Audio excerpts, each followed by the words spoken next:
This video shows you how to replace a toner cartridge of your printer. Open the front door.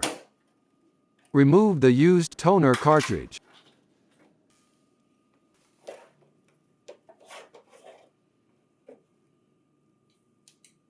Shake the new toner cartridge 10 times to redistribute the toner.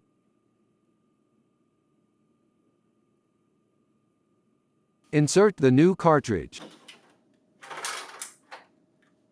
Unlock, and then remove the waste toner bottle. To avoid spilling the toner, place the bottle in an upright position. Remove the printhead wiper, and then clean each of the printhead lenses.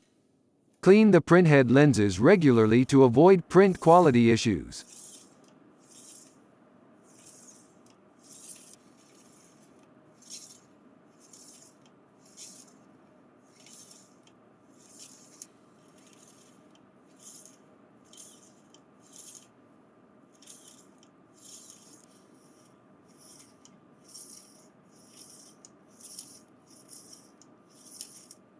Put the printhead wiper back into place.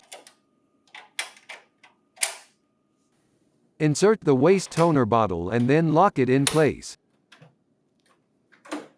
Close the front door.